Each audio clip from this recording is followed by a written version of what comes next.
Est-ce qu'on peut avoir des amis d'extrême droite ou même sortir avec quelqu'un d'extrême droite?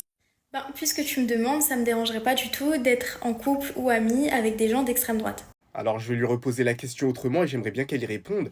C'est est-ce qu'on peut sortir ou être ami avec des nazis ou des néo-nazis ou des personnes qui partagent une proximité avec des nazis ou des néo-nazis? Alors que les choses soient claires, elle a tout à fait le droit de penser ce qu'elle veut, c'est la liberté de conscience, et de s'exprimer comme elle le veut, c'est la liberté d'expression, mais je trouve ça quand même dommage qu'on puisse s'exprimer ainsi sur les réseaux sociaux sans complexe en 2025. Et la réponse est non.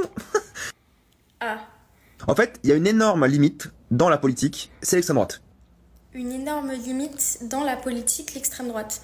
Mais donc la démocratie, le pluralisme, etc., ça n'existe pas, ça. Qui dit politique dit pouvoir sur la société. Donc pour toi, il n'y a pas de limite à ce qu'on peut accepter pour la société. Je prends un exemple comparable à ce que l'histoire a déjà connu. Demain, un incel prend le pouvoir et dit qu'on va exterminer toutes les femmes. Eh bien, on devrait considérer ces idées au nom du respect de la démocratie. Ou on devrait accepter les partis qui collaborent avec de tels partis et qui attirent le même type d'électeurs. Puisque je sais que t'es hypocrite, j'ai un exemple plus pertinent pour toi.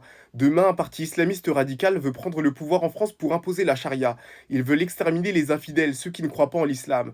Pourtant, on devrait considérer leur idée au nom du pluralisme. Que vous le vouliez ou non, le Rassemblement National est un parti de racistes qui a toujours collaboré avec le nazisme.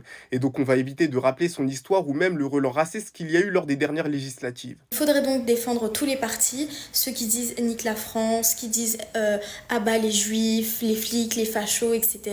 Déjà à gauche, à part le mouvement anarchiste qui est inexistant, aucun parti n'est structuré par l'antirépublicanisme. Les idées de la gauche ne se basent pas sur le chaos alors que les idées de l'extrême droite se basent sur le racisme. Et puis même si on part du principe que ton postulat qui est faux était vrai, eh bien d'un côté on a un mouvement politique qui dit nique les flics et les fachos qui ne l'a jamais fait, et de l'autre on a un parti qui dit nique les noirs et les arabes et qui l'a réellement fait. Donc en toute objectivité, tu en as un qui est manifestement plus dangereux que l'autre.